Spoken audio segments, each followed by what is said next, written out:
A very good afternoon, everyone.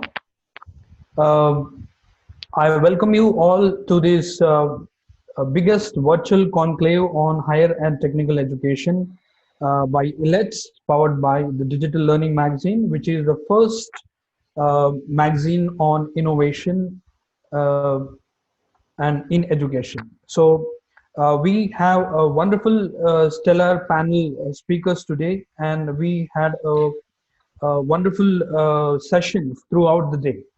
And now this particular session would be focusing on the technology, the penetration of technology in this COVID era and the way forward, and advancing education, and also we would be touching upon employability.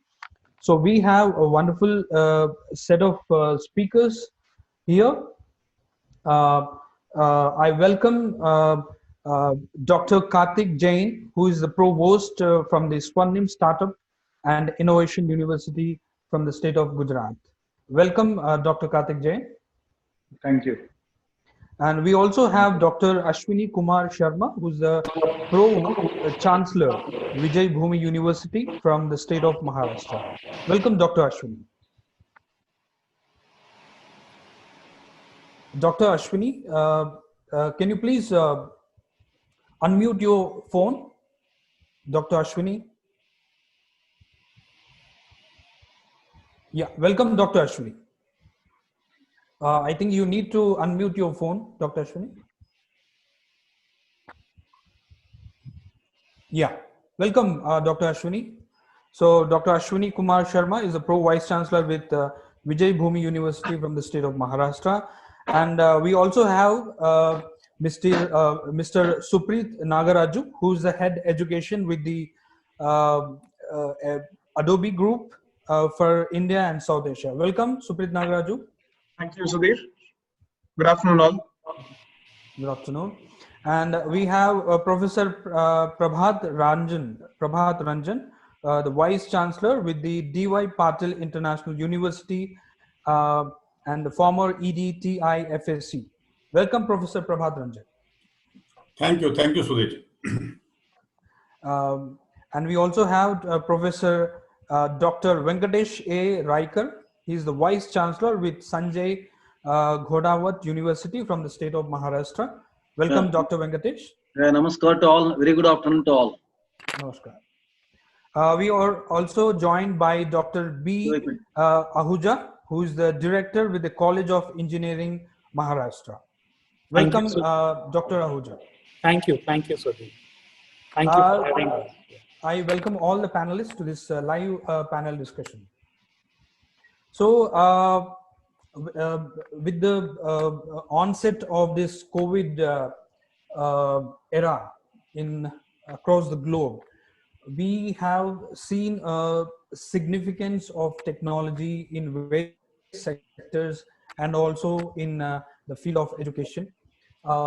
We have a wonderful set of panel speakers from across the country, and now our session would be focusing on penetration of technology.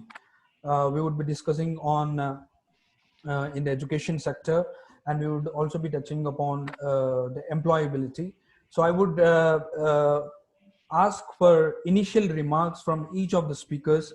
So first I would ask Dr. Karthik Jain, who is the provost from the Swarnim Startup and Innovation University from the state of Gujarat, to please give his initial remarks. Dr. Karthik. Thank you, Sudhir. Thanks for the invitation. First of all, good afternoon to all the distinguished panelists of this forum and all the viewers and participants who are with us online and through live Facebook mode. So basically today we are talking about impact and role of technology penetration in advanced education and employability. So basically this is the thing which is very prominent these days.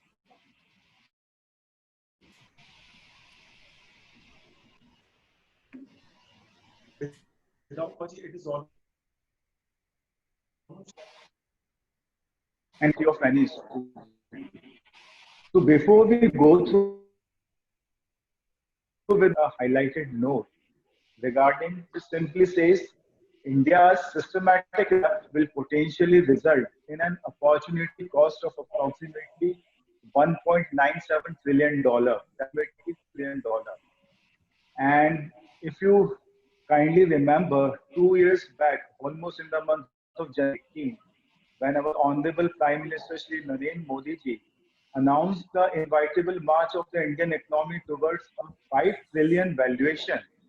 So this opportunity cost of almost $2 trillion itself may end up being the most crucial gap.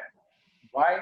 Because this is the gap for which we are looking forward as a point of interaction and as a point of improvement for the purpose of utilizing educational technologies to enhance India's employability. So that is the point, is roughly two-thirds of India's gross domestic product. So this is a quite serious issue and we have to discuss this thing.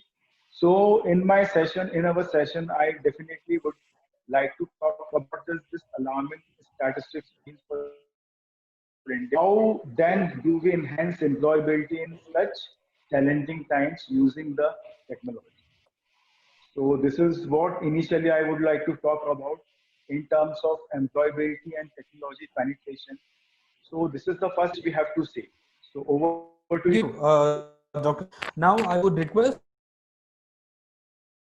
to please give his initial remarks. Very good afternoon and namaste to all panelists as well as those who are off the dais, or you can say who are connected through webinar.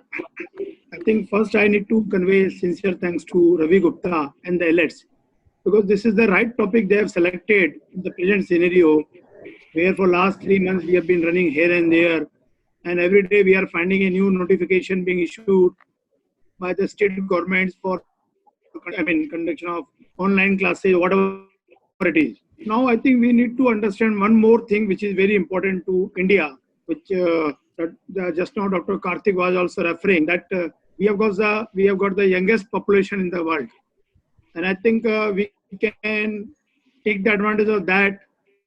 And with the COVID situation, China has lost the brand image in the world. Nobody is now trusting on the products and everything. I think using the manpower which is there with us, giving them a proper skill, we can out something. As far as the topic part is concerned, I think topic is very relevant, because I think when we say the penetration rate, I think it is basically the way we adopt the technology, because we are talking about the technology penetration. And if we go through the worldwide data, it is around 40% where the technology is being used for skilling and education. Whereas in India, it is less than even 10% of the global data, which means around 4% we are using the technology penetration for education. It is just thanks to COVID, which has made it to grow from 4 to around 7%. Now, at least in school and colleges, we have started playing the technology, and where now teachers and the policy makers, they are also thinking. Because I do remember that till now only 20% online classes were allowed. Now even the government is saying that you can conduct online classes for completion of the degree courses. So I think the topic is very relevant, and I think I will try to, since with my background of DG with Government of India, I will try to take out the topic and issues related with what is the change expected in the policy and how education can be put by use of technology. Thank you very much.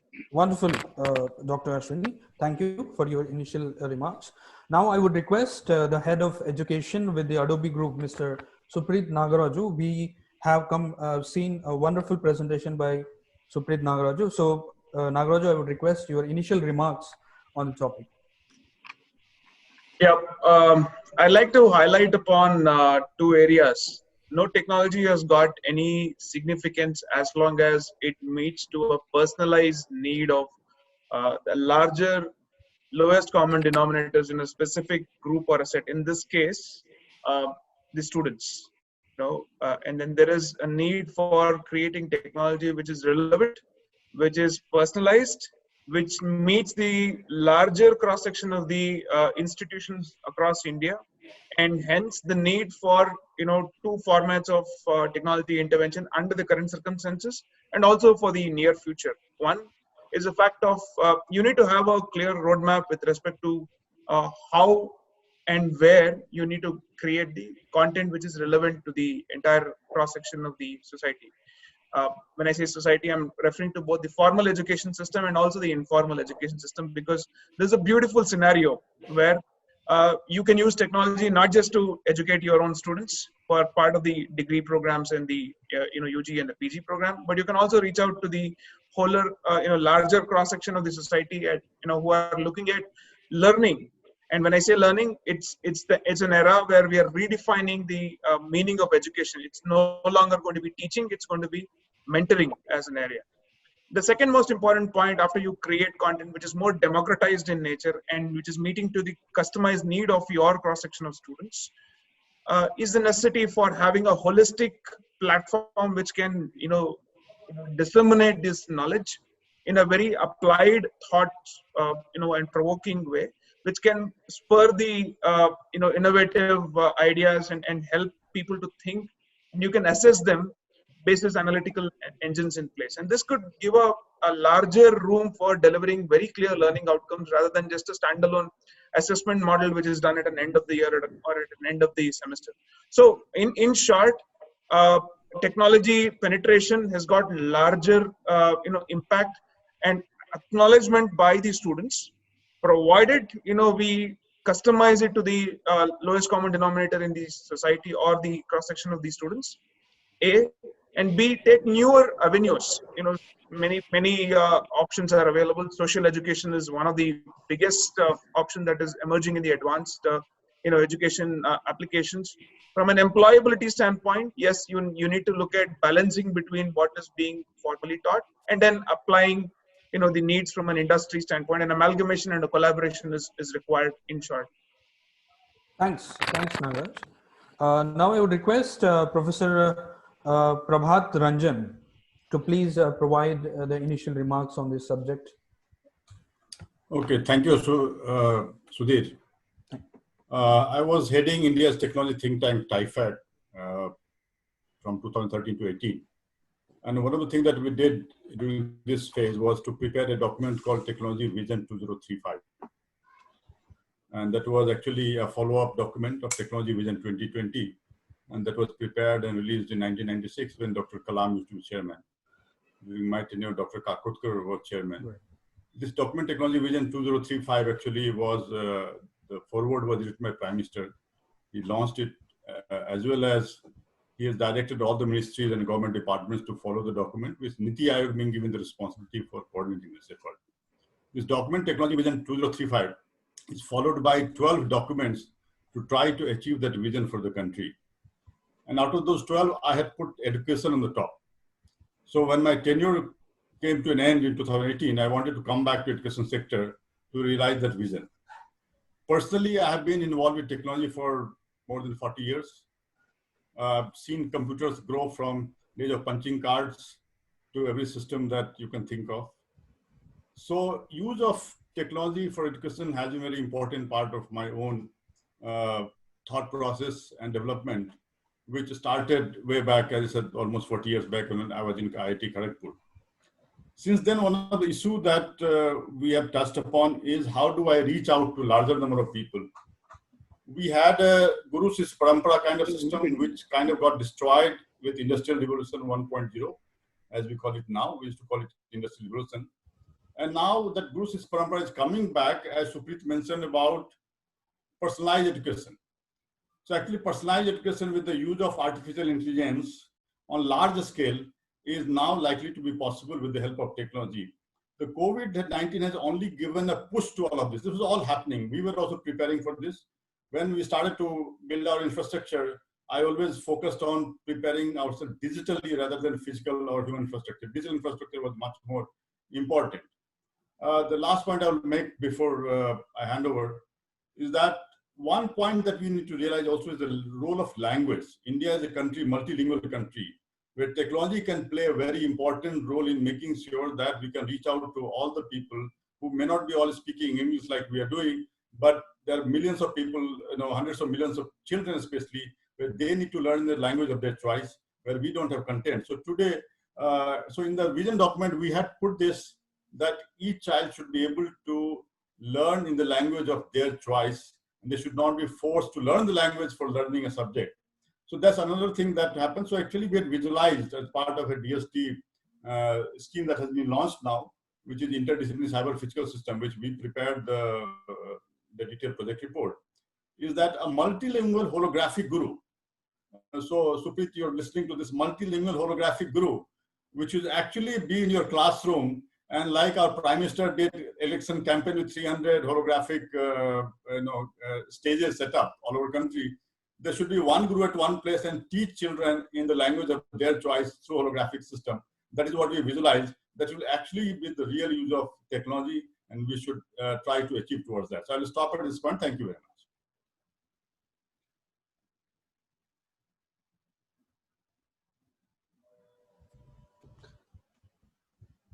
That's quite an interesting point made by Professor Prabhat Ranjanji. So we would be discussing further on that.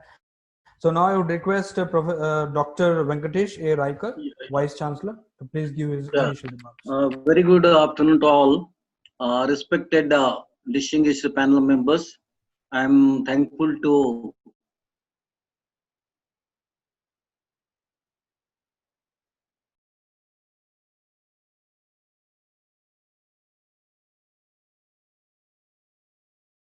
good morning.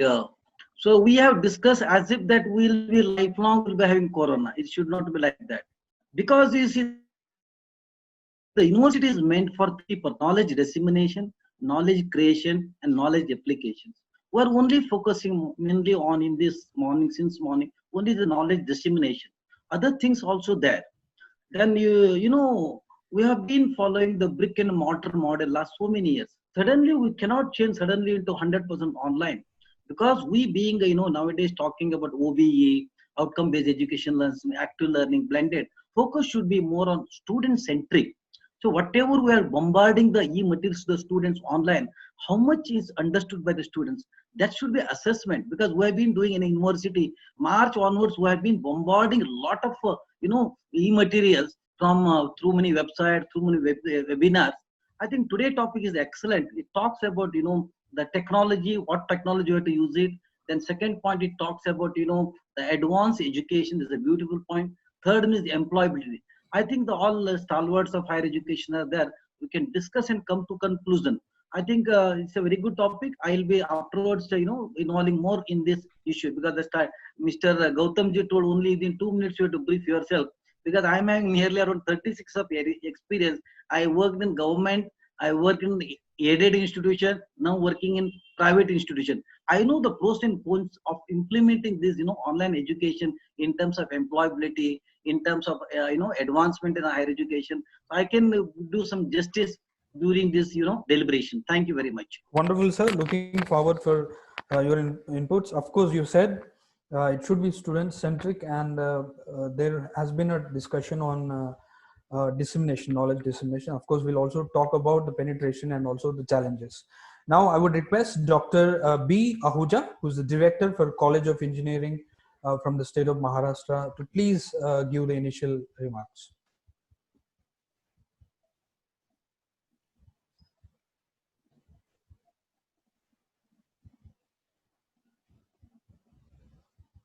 Okay, so so now we will move on to Dr. Karthik Jain, to please throw some light on the challenges that, of course, it is a bombarding of this e-material, e-sessions, webinars, virtual summits, and a lot of online classes. So how do you see the absorption of these educational material and techniques within the students, and also the training within the teaching fraternity? Dr. Karthik, what are the challenges you see?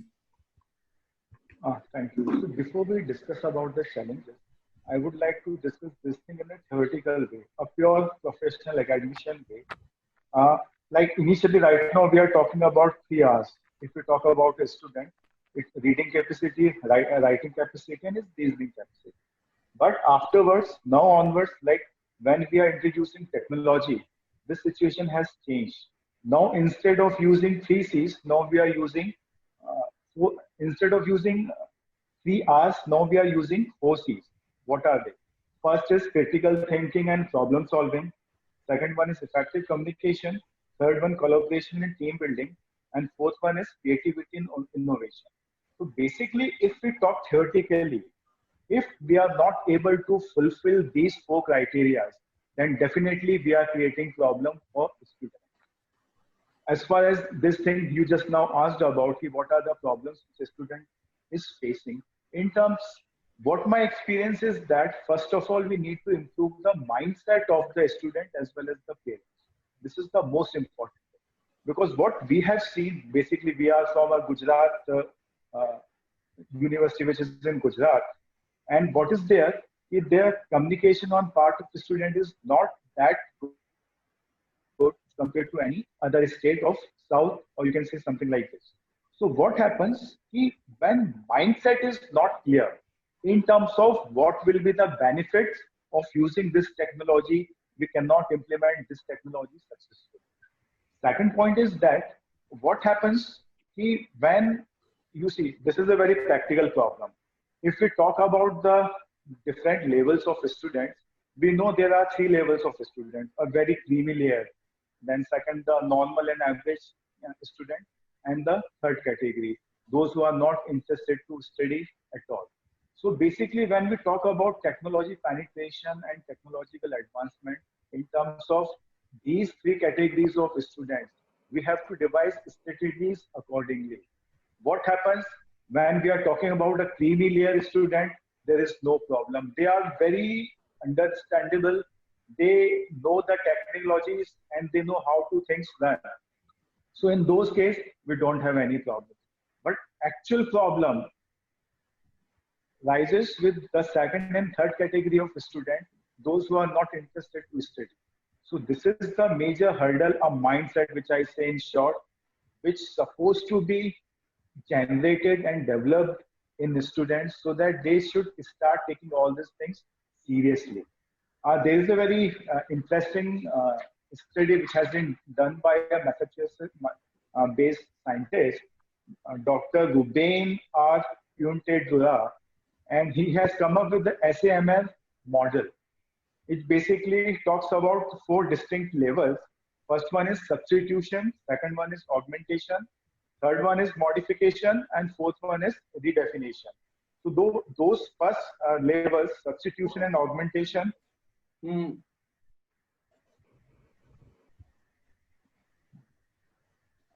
are enhancement levels. And the last 2, modification and transformation levels, says when technology is only used within the enhancement level, there is only a minimal effect on learning. On the contrary, if the transformation levels provide the ideal condition for powerful deep learning, this essentially is for the development of the student. So that thing is very rightly said in this regard. Unless until we think of starting a motivational feeling amongst students, we cannot develop this thing properly. So this is what I would like to say about this thing initially. Okay, thank you, Dr. Karthik. Now I would request Dr. Ashwini. You have been part of the Government of India Ministry of Electronics and Information Technology, and can you please tell what is the current scenario of the penetration of education in India, and how much, what is the way forward? What do you see in the coming days, and what are the challenges you see as you have been part of in the policy making earlier? See, basically, we need to understand one thing which all my colleague panelists have also been conveying, that we have to make a mindset clearly that now this is the time where we have to go for technology. And we also need to understand one thing very clear, that we cannot compare ourselves with other countries where basically umpteen number of mobiles are there. Because if you see, the rural household with computers are 4.4% in the country. If we see, the urban households are around 23.4% with computers. If we see, internet is around 14.9% in the rural area, and it is urban has got 42% internet connectivity. So basically, the basic tool for online education, which we have been talking, or the use of technology, which we are talking to deliver the skilling or the education, we need to have a better connectivity. So that is one of the parameter which we need to look into, because if we see what is the trends of education technology, we'll see online education is one of the prime important component. That is the first component. That is happening now.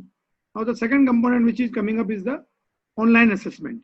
That is again a second technological, you can say, trend for this education and technology in education. So again, there are a lot of assessment tools available. There are a lot of things happening, but few of the subjects cannot be assessed by purely a theoretical evaluation process. You cannot have a only like for example, subject which needs a practical. You need some simulator, some modeling concept which are still not happening, which are still not available, which are not being used. Although there are many colleges, universities, they have started using this. And third is that basically we have to start using the blockchain, where we are able to analyze the data of the student, we are able to analyze the outcome of the education system. Then the personalized learning, because see, there are built-in advantage with the online education, there is no doubt, but there are major constraints also. And when we are saying going for an online education system, we are definitely targeting where we say it is 24 hours, 7 days, anytime, anywhere. You can have a recorded topics, lecture from the teacher, you can use anytime. But one thing is very clear, that the personal touch which comes from the teacher or in the classroom, there is no substitute to that, because that gives you a teamwork, that gives you a work in a team, to work in a have a team spirit, and sometimes you get elevated or you sometimes get motivated for education because of friend circles. Otherwise, what is happening is now, as on date, the way lectures are being delivered, you don't know whether the student is able to understand, whether he is able to grasp something, whether he is able to take something out of that. That is there. Then we have to now, since Professor Pravas said, I do agree with him, because I do also understand, being from the Ministry of Electronics and IT, that this is the time where we have to go for an AI-based solution. There is no substitute for that. Even I think Mr. Nagaraju, who is from the industry, will also agree. This is the time where we have to use the AI for our education system. We have to make education where the student is able to pick up what he wants, and we are able to analyze what is required for him. Then basically we have to go for a new concept of examination management, where the policymakers have to make changes.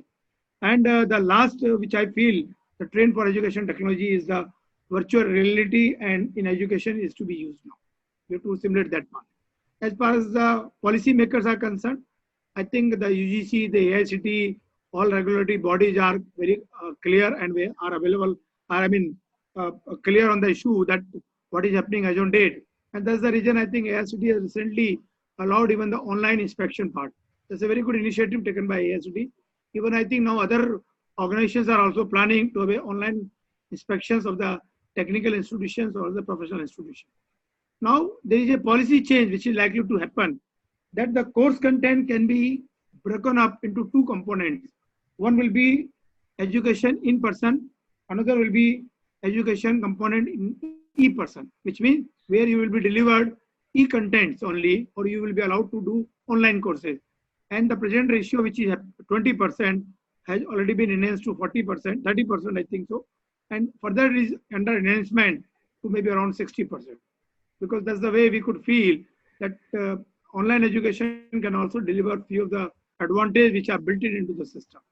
I think things are changing, and looking to the constraint which we have got within the country, and especially, but another thing is that very important, if we are able to use the technology properly, we can deliver education to everyone. Whether I have published an article saying that it is possible that time will come where it is possible that you may have courses from somewhere else, you may have a degree from somewhere else. That's the reason Government of India has come out with a NEET portal where they have uploaded a lot of course contents, and it is a process is going on for discussion where we are thinking that some credit may be given to those courses also. So I think India, looking to the young generation, looking to the use of technology, I think we can do wonders if we go in the right direction. Yeah, thank you, Dr. Ashwini. Now coming to Supreet Nagaraju, you are part of the industry. If I'm not wrong, you're also working with you have started working with the government and also certain institutions. what is that you see the connection? See, there is a challenge. Of course, there is a gap between the urban area and also the rural area. How do you see this gap of this e-education in both the areas, and how do you see things are catching up in the government and also in the private institutions? Sudhir, I don't just wear a hat of industry representative from Adobe. I also represent the FICCI Higher Education Task Force for India. So I have a fair understanding of what is the so-called, in fact, there are three sectors. One is the urban. Then the second one is the urban, rural/urban, which is kind of in between. And then there is a rural, right? Great. Great. That's India in reality for us today. And the urban part of it, is actually far more advanced in terms of perception and also intent to adopt technology. And there are data points. I'll share that. It's very interesting data points as well. When you want to look at the population of the Indian citizens who have access to mobile phone, and it's very interesting data. We have about 730 million people who have access to mobile connections in the country, right? A large portion of it, when I say large portion, we're talking about like 60-65% of them are under the 30 years category, right? And if you look at the further dissection of the 730 million, 75% of them are not from urban area, which is either an urban or a rural area. Okay. Now, which means that it's no longer a country of roti kapda makan, but it's a country of roti kapda makan and mobile as an essential line item. Okay. Right? That's the first aspect that I'd like to emphasize on. The second point I'd like to highlight upon, and which is kind of contrasting, is the fact that the number of TikTok submissions in this country coming from rural and urban area is far more higher than the ones which are submitted by the urban area. And this is not something that I am sharing. This is in inputs which is coming from the social media sites, right? If somebody knows how to operate a Facebook or any other basic essential social media facts, I consider them to be a digital literate. That's the first aspect of it. The second aspect of it is the question of skill versus will, right? Yeah. Now, I understand there is a larger cross section of Indian citizens who probably don't even access for basic mobile phone, but we also have another parallel communication channel available in the country, thanks to our Doordarshan and television channels, which is phenomenally having a superb penetration across the length and breadth of the country, even areas where telecom couldn't even reach, right? So we have DTH, direct to home, available very, very clearly, and that is one of the strongest areas. Now, having said that, do we have a strong backbone in terms of communication? Answer is yes. We have a phenomenally strong backbone. Like how US had 5G or a 4G, much earlier than most of us other countries. We have a different format of backbone. It's just a question of adaptability. That's the first aspect that I'd like to highlight. The second aspect of it is students are always eager to learn. Students are definitely eager to learn. There is absolutely no doubt about it. Now, the question is how.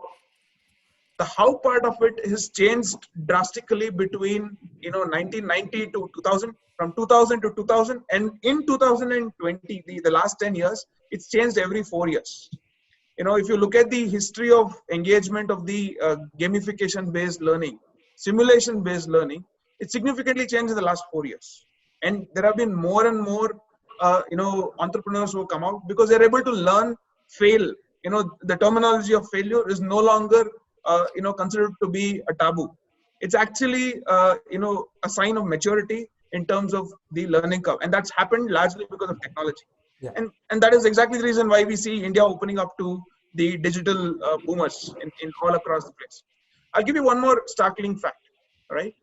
Venture capital funding in this country, if you look at the history of last 18 months to 24 months of VC funding in this country, 85% of it has happened in the digital-led transformations as an area.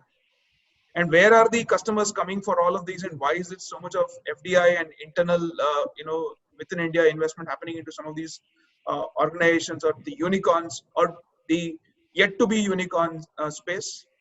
It's largely the rural consumption and the urban consumption. Without that, absolutely there is no e-commerce in place. So if somebody is coming to me and saying that, hey, my students are not ready for an e-education, answer is absolutely no. They are definitely ready. The question is, are you ready as an educationist, as an administrator, to personalize some of these deliveries in a way which they will like? Because we are in an era of hyper personalization. And this is not something that you and I can control. The consumer is the king. In this case, the student is the king. And they would definitely love to have an education experience in the way they want to. And that is where technology creates a difference. And definitely no technology can ever replace any of the teachers. A phenomenal bunch of teachers across the country. The only problem that technology can solve is, can I help clone some of the activities which are repetitive in nature? And can I help you to focus on newer areas in terms of innovating and being more of a mentor?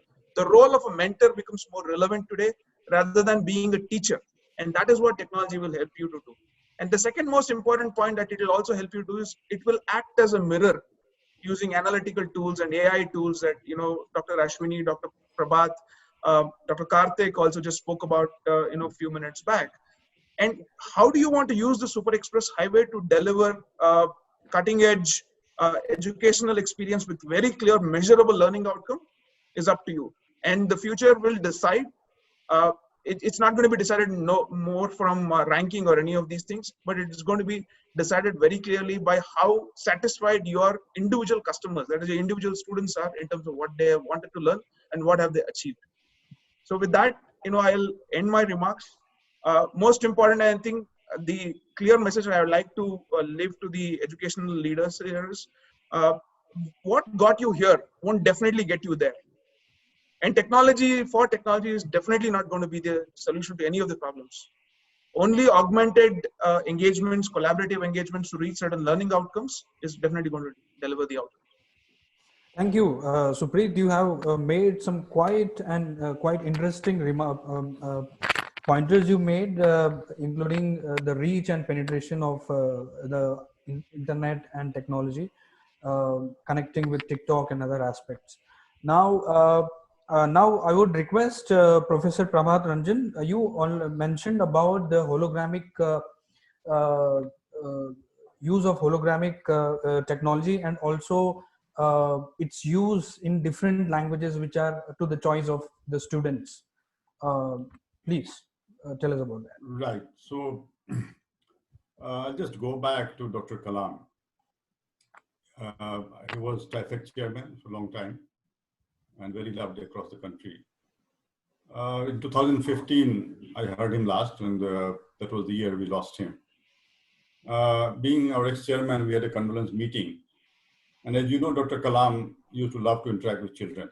And I think he has some kind of world record of interacting with the largest number of children. So I thought that why future generation of children should miss Dr. Kalam? Can we recreate Kalam and let the students still interact with him the way he used to? So I announced in the condolence meeting that we will recreate Dr. Kalam. Now, what does recreation here means? It means that you can have a holographic or robotic. I opted for a holographic display, which will look like Dr. Kalam. It will talk the way he talked, the body language, and it will understand the question that the students will ask him. But we had another, when we were preparing Technology Vision 2035, as I mentioned about language part, that is very important that children who are speaking whatever language they're speaking at home, their education should be in that particular language. Right now, as we can realize that our content is limited, in spite of such a large country. You go to Europe, for example, a small country with much less population has, like you go to, for example, Finland, it's only 50 lakhs of population, but they would have content in their language. In India, we have languages which are much more than that, but we don't have content. Yeah.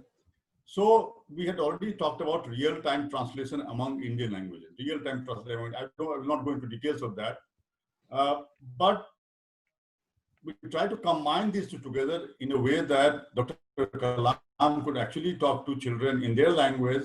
He could be present in the classroom or there, wherever they were, and interact with them. And then we realized that why not we create a lot of gurus like Dr. Kalam, who could be reachable to students across the country. So in the part of Department of Science and Technology, Government of India's interdisciplinary cyber physical system, we brought this as one of the grand challenges. We had put 25 of them.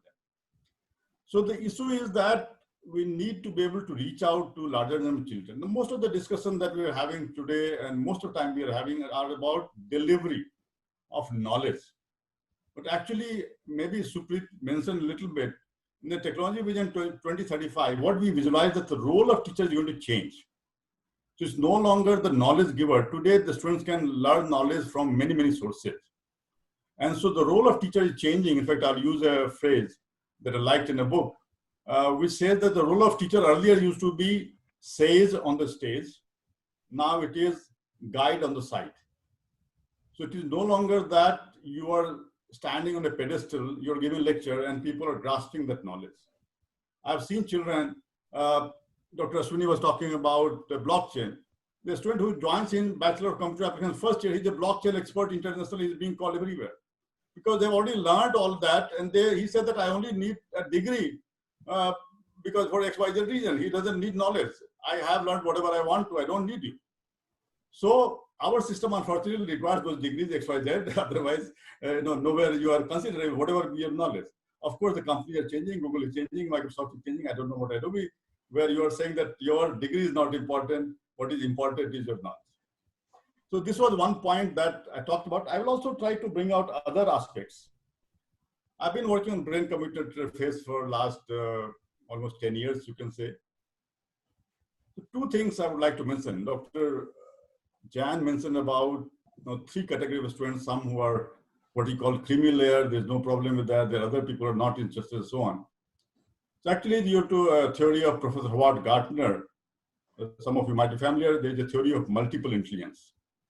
So actually you can divide each child's intelligence into 8 to 9 different categories. And what we need to do actually is to basically cater to their intelligence as much as possible. But for that, we need to recognize their intelligence. And in this particular case, we have to use different ways. What I have done actually in the past, I've used certain survey-based things which is done. But I also worked on brain-computer interface, trying to look at the brain itself and identify what is the strength of the child. So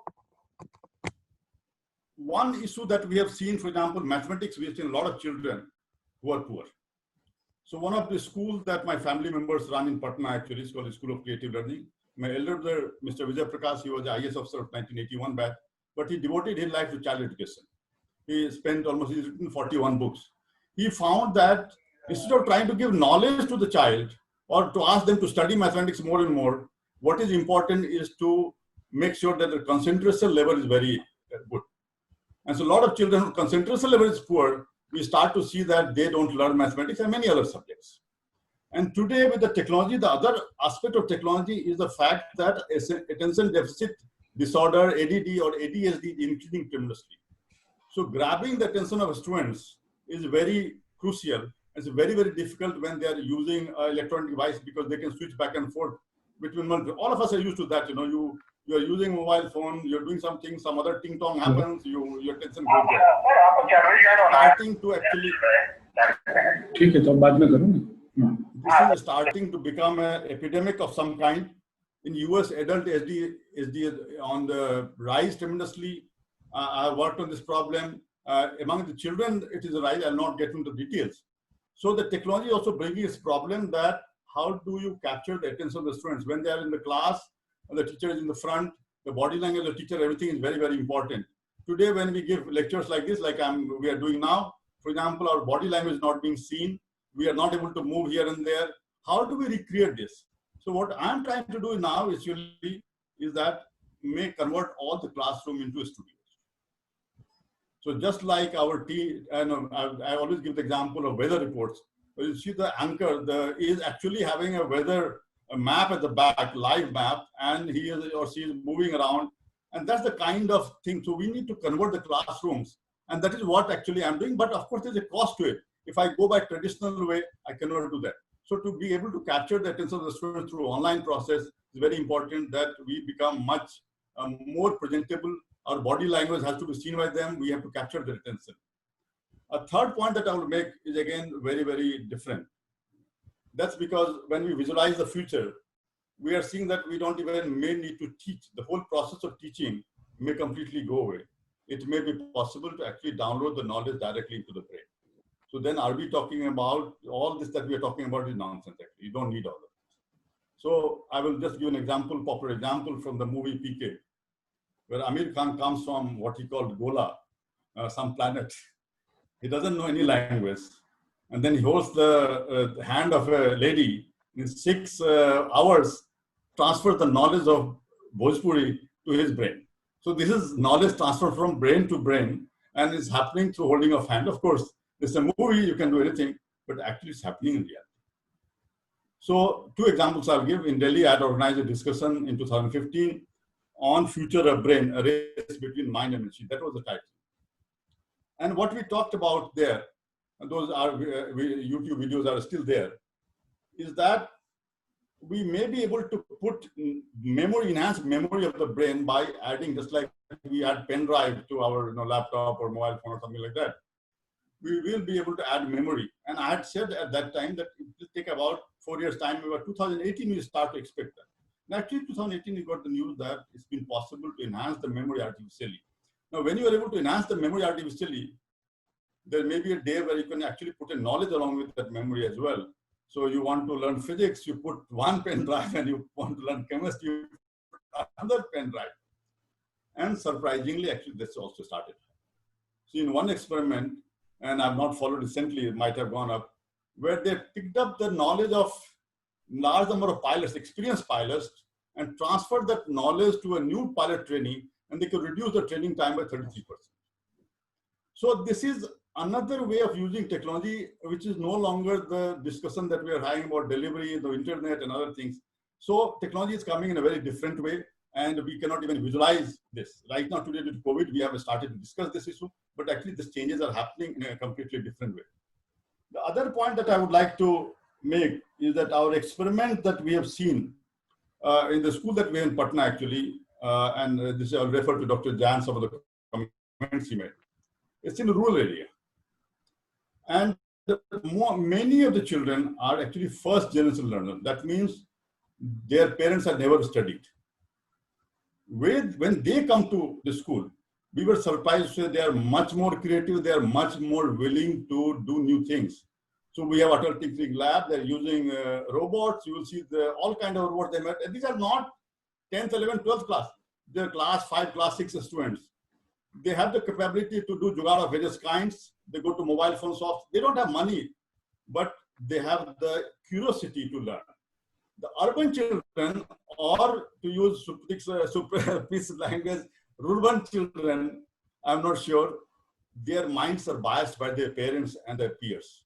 So they want the children to focus on examination and keep doing same kind of thing that parents expect. They don't worry about what their school is trying to do. So we are seeing that the rural children are much more adaptable to new technologies. And you'll be surprised when you go and see what they are doing. Where I was surprised when class 5, class 6 students are talking about robots, sensors, and everything. And actually they make them. They make them actually by working with hands. So working with hand is the last point that I will make, which is very, very important. Because today when China is ahead of us, one of the reasons is that we discourage children to work with hands. And dignity of labor is. And so when with the Ministry of Electronics and IT of this point, we had discussed sometimes, was that how do I manufacture hardware if children do not want to touch the hardware because they think it's dirty? So software industry grows up. So Supreet is always happy, Adobe is doing good. But when it comes to manufacturing of hardware, we do very poorly. We start talking about boycott China, but you can't boycott China because you are not able to produce the hardware. And that goes into our cultural system, our social system, where we discourage our children to work with hand. We create a gap between hand and mind. And this leads to the fact that electronics engineer does not want to touch ICs or soldering iron, or a computer person doesn't want to even look at cables or network. He expects that everything somebody else will do. And so I'll just stop by giving an example. One of my very senior professors, in fact, he was IIT Bombay topper, he teach computer networks for almost 20 years. But he could teach, but he could never fix his own computer network problem. I used to go and help him fix that problem. So we need to focus on working with hand, on practical knowledge, and that will be important in this age of technology, because technology doesn't simply go in the software. There's much more than that. Thank you very much. Thank you. Thank you, Professor Prabhat. You rightly pointed out, and you also set a context that people do not want it by saying that people do not, students do not want to go for the hardware part, and you have set a context for the employability aspect.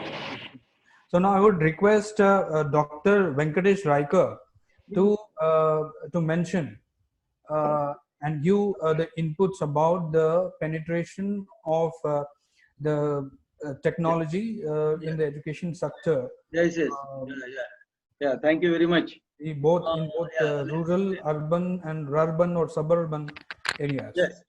Now see, I think a lot of audience from different sections are here, from government, private, and small college, bigger college, university. Whatever our deliberation, it should help the stakeholders. That is my purpose. Okay.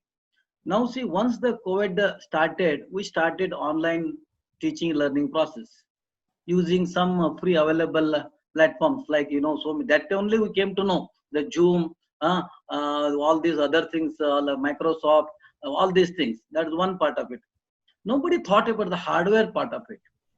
The hardware part, whether the smart classrooms, smart cameras, good bandwidth, and students are having instruments are not good instruments.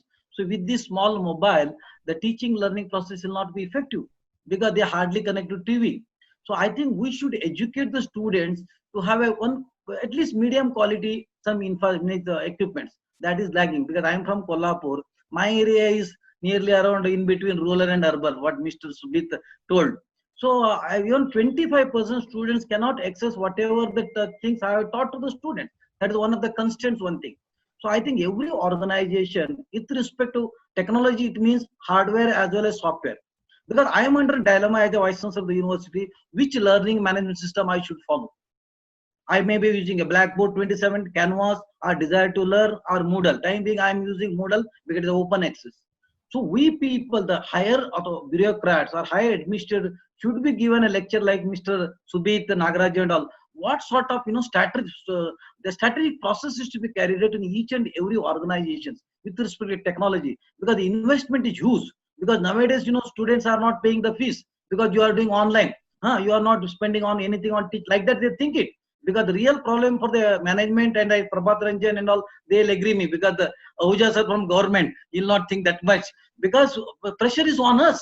Because the moment we tell the students to pay the fees, they are telling no, you are doing online. So now the kind of investment I had to do for infrastructure in terms of hardware, software, this is to be brainstormed to all the education. That's one part of it. So that's one part of it. Second thing is we have been in the beginning we have been bombarding the e-content. What is the effectiveness? Where is the concept of active learning? If I have developed a very good students in my colleges, if I teach through smart board or which my high resolution camera and having a proper proctorship, I think the effect will be very good. Because let's come to teaching learning process, what we will be talking. Let's come to the assessment evaluation part. How to evaluate, how to assess the assessment using only the multiple questions per question. There is no point in it. If I conduct a subjective of questions, I should have a very good software scanners, I should have digital valuations, everything. So for that again I have to investment. So I think we administrators should be, I think trained by the experts like, Mr. Nagaraj and all. How do I go for which technology? Suddenly I cannot invest in terms of crores. So this is the concern for each and every administrator, principal and the vice chancellor. That's the first part of it. Let's come to this thing, I think the online, the things are moving very fast. I think as per the KPMG survey, the investment will go by 2022 around 9.6 billions. At present is around 2.6 billions that the people are going for towards, because if I cannot adopt change, I cannot survive. I have to change. But one thing, it is not be 100%. Even the UGC, even all the experts of our country, they are thinking of implementing hybrid model for online education. Hybrid, it may be starting from 20 to 80, 30 to 70, like that. That only will work out. Suddenly we cannot go to 100%, because today we are talking about the internships. Because no industry is responding our letter, because they themselves are under trouble. How they allow our students for internships? I think we have to think about online internships, how I have to make the online internship effective. That's also part of teaching learning process. Then things about the laboratory work. I think majority of the IITs and COEP and some Amrita University, they are doing wonderful job in the virtual laboratories. I think they are giving access to other colleges, university. I think I am using Ahuja sir, your virtual lab facility for my university. Yeah, Thank you. this is the part of it, teaching learning process. Now we'll come to the advanced education, because the students can be categorized slow learner and fast learner. In Western countries, if he is capable of finishing instead of 4 years, 2 years, he get a degree. I think UGC also thinking in this manner. A boy need not spend 4 years for engineering course, because of this online education and accumulation of credit through Swayam, Moodle, and so many other agencies are. If he finishes, because 20 credits we can earn through online as per the UGC circular. So I think instead of spending 4 years, he can get a degree in 2 years if he is an advanced learner. I think this is the change is happening in advanced education through online. Another thing, online education beauty is that we can access knowledge from different experts.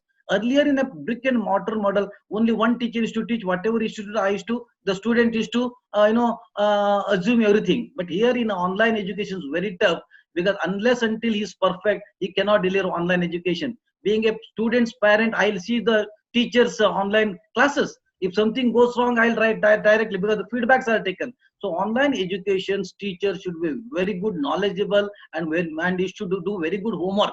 That's why here in this online education, teachers are to be trained very first. Very much training is required for online education for teachers, because online education is not that much easy. Because students can ask questions, sometimes parents will sit with them. So online education, very good preparation is required. That is the most thing. Then let's come to the employability. So we talk employability may reduce. No, employability will not reduce, because as per the industry 4.0 and another university 4.0 also concept is there. I think just I'll tell what is meant by university 4.0. University 1 was focusing more on liberal arts by different specified community. That's why Nalanda, Takshashila, those are the university 1. Second, university 2 was focused more on research and development, and the university 3 focused more entrepreneurs. And fourth, university 4, as what we talk about, ecology university. So we have to collaborate, tie up with all the globe. So we have to extract how much, whatever possible knowledge from different. That's called collaborative. And also today need is the blended learning, because see the UGC also telling that you cannot accommodate 60 students in a class. So you accommodate only 20. One day you take regular classes, next day online, next day face to face. I think this is the model the UGC is going to adopt. So in this connection, I think hybrid model will do. With respect to employability, see, our main purpose, as per the industry 4.0, we have to develop some skills for the students to get a better job. I cannot say because of this corona the employability will reduce. No, because we have to prepare a student with proper skills. Those skills are complex problem solving, critical thinking, creativity, people management, coordinating with others, emotional intelligence, judgment and decision making, service orientation, negotiation, cognitive flexibility. These are the skills we have to give to our students. See, through online it is impossible. I think face to face only we can improve. And the teaching should be with fun. If I keep on doing online, students can sit in front of the computer or the laptop not more than 3 hours maximum per day. If I keep on giving 6-hour lecture, he'll become mad. So I think the online is also some constraints. The challenges for us, online education or even advanced learning, the employability. Employability, a student has to acquire those skills. The employability, I think Federal Bank, the Dutch Bank, last 3-4 years back only, they are recruiting people through online only, using psychometric test or robotics analysis and also AI based softwares. Those things are already happening. I think coming days also in India it will start coming online employability. But those skills are very important. Whatever I told, the challenges for our countries regarding online education or whatever may be technology or whatever may be the employability. The first one is insufficient digital infrastructure. Second one is poor learning engagement by the students in online mode. Third one is lack of standardization and quality and credibility. And fourth is language of courses. We have been teaching only because in rural area, The most thing is, we have to teach in their own regional languages. That is, I think, the focus should be more on that. A third one, last will be the low completion rates. Students, register for so many online courses, certificate like Moodle, Coursera, EDX and all. The outcome is very, very poor, not even 15%. I think these areas were to focus. I think another thing I want to say, especially to Mr. Nagaraju. See, Mr. Nagaraj, you are from the industry side. Because earlier, I think 10 years back, the Akash tablet used to be used by the students. I think you remember. Those are given for, Akash. Can we think to Government of India? I think Prabhat Ranjan also worked in TIFAC. He is very accessible to Prime Minister Officer. And can you develop one, what you call device, which is exclusively used for teaching learning process of his program? It a lower cost, because the lab, this small mobile cannot make justice for to get the knowledge or to understand the concept. Can you generate with a low cost one device for the students, and which will be sponsored by Government of India? I think that is in thinking mind. I may be wrong, because it's exclusively for that device for learning the things from the college. I think dedicated for that. Otherwise, this laptop or whatever the mobile they are having, they have downloaded more software than required. So I have a quick response to that. This is something that industry, a lot of folks from the IT industry have been deliberating about this topic. Like to have a study material. Every student has a study material and a study kit. I heard from all of you in terms of the IT infrastructure readiness and the infrastructure readiness being one of the lacunas at large, right? So, like the way you have a real estate infrastructure in place and the readiness in that space, why don't you look at having some of these core elements like a tablet, like a software, as a part of your student kit? Today all the industries are willing to look at it. And coming to the cost of it, you don't need an exclusive product only for education.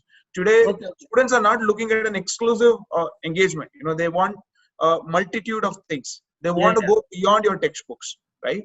Now, pricing is not going to be the only criterion here. Definitely, with collective arm of multiple, academic leaders like you can always collaborate in terms of consortiums, and you can talk. We only, gather as consortium for discussing, but when it comes to execution, unfortunately, we don't collaborate. And that is one request I have to the industry on behalf of the entire industry leaders. I'm making a suggestion that we all love to contribute to the academic fraternity. Definitely, yes. And in the right spirit. Not the only motive of profiteering. Yes, that is a mantra of the industry. Yes, but having said that, I've seen in multiple other countries where academicians, academic leaders from different institutions come together, and then when you are talking to the industry folks specifically on larger needs without compromising on the quality, definitely things will happen for you, and customization will definitely work. Thank you. At the end, I would like to say the CIA is also doing wonderful things in India. They have got 5 pillars. Recently, they announced the CIA. Everybody knows that Confederation of Indian Industries. They're focusing more on robot IT infrastructure. Second pillar is capital investment in public and MSME. Third is innovation economy. Fourth one is education and skill training and IT training. Fifth one is resource capabilities. CIA is doing wonderful things in this connection after COVID. So this is about me. Thank you very much. Thank you, Dr. Venkatesh. We are also joined by Dr. Ahuja, Director, College of Engineering in Maharashtra.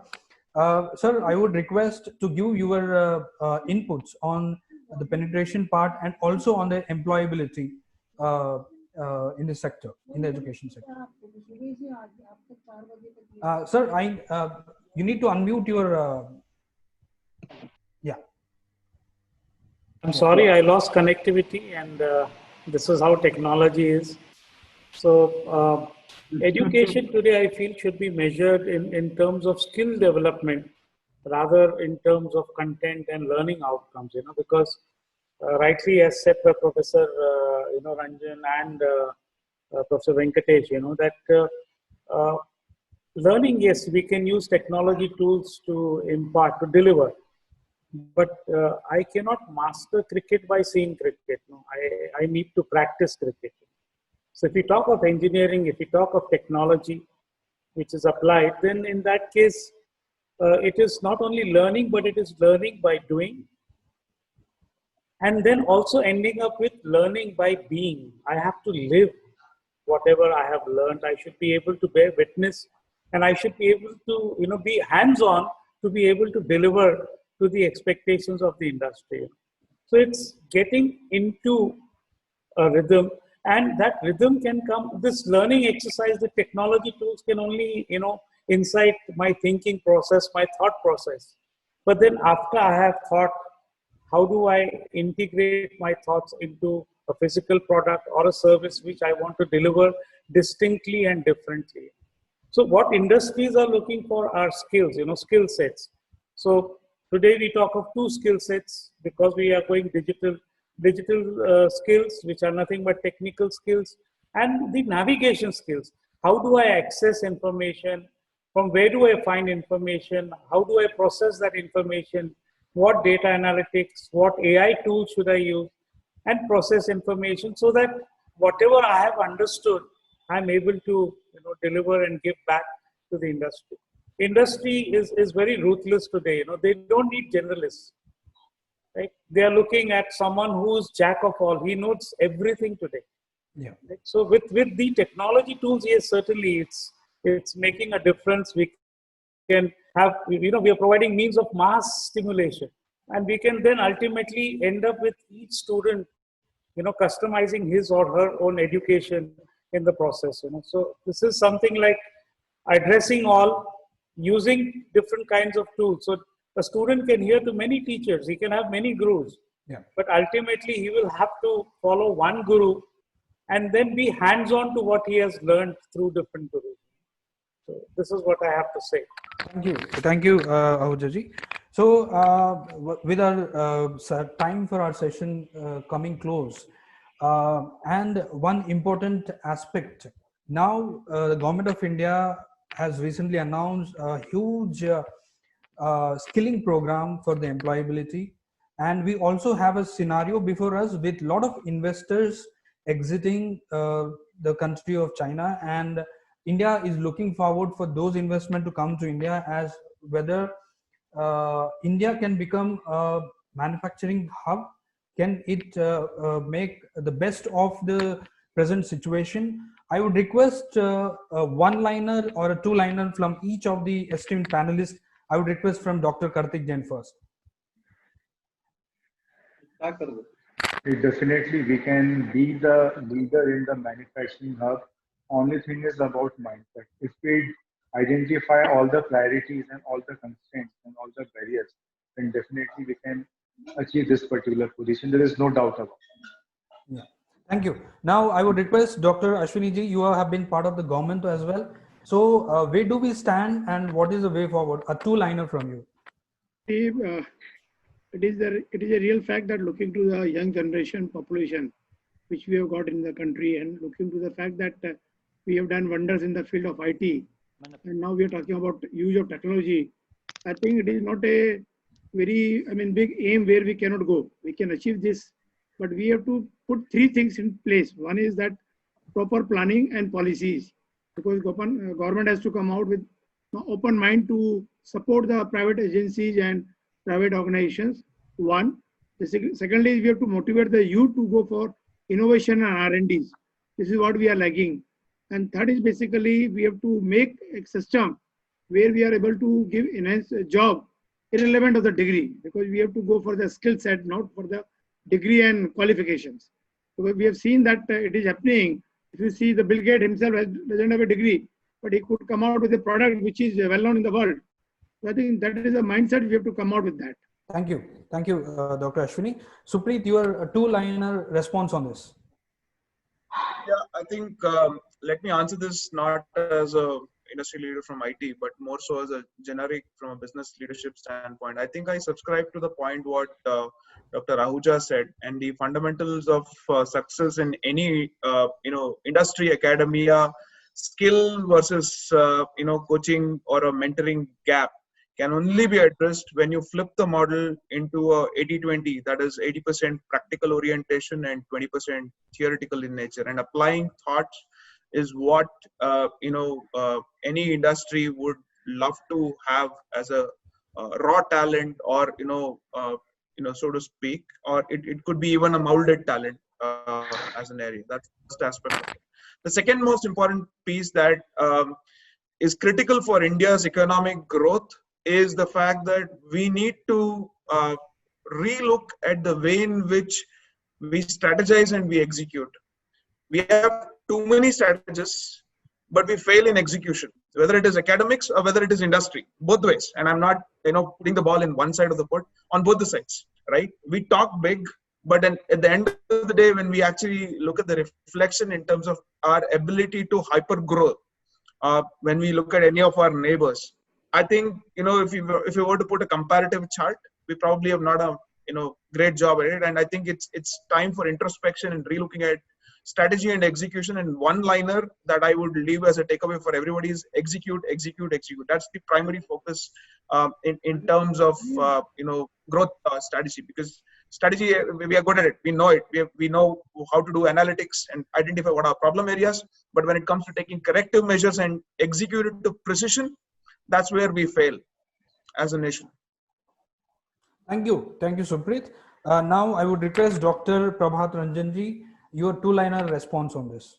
So one aspect I already mentioned, that is the mindset issue, that we need to encourage our children to work with hand. I promote a social movement called 1-in-1 that encourage your children to work with hand 1 hour at least in 1 week. From my childhood, I was stayed in ashram. I used to work with hand all the time. So I used to clean dishes, I used to clean toilets. That was my routine exercise because I live in ashram.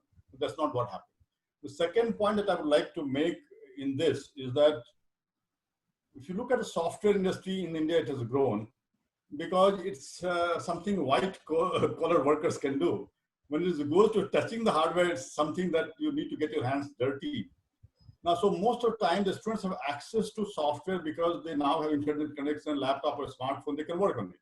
When it comes to hardware, they need to go to electronics lab or some other places, which they find it difficult. So we introduced a concept called lab in the bag, which means that it's a little smartphone kind of device that the students can have in their laptop. And wherever they want, they connect the device to their laptop and they have a whole electronics lab on their laptop. So they have an oscilloscope, they have functionator, they have logic analyzer, whatever you want. And we are using the same in the electronics and embedded system classrooms.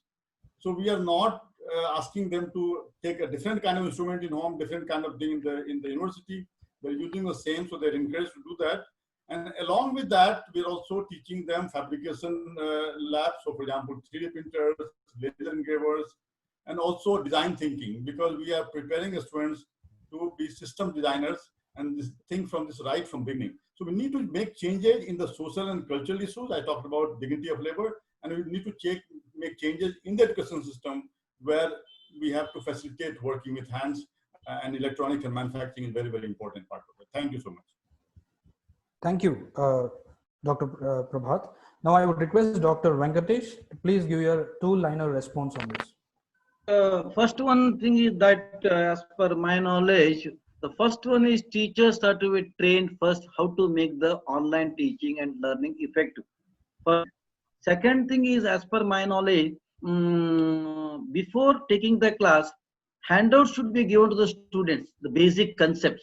Then the next class subsequently should be deliberation and discussion, because let them come and read, because all the basic concepts are available on the website, a lot of e-materials.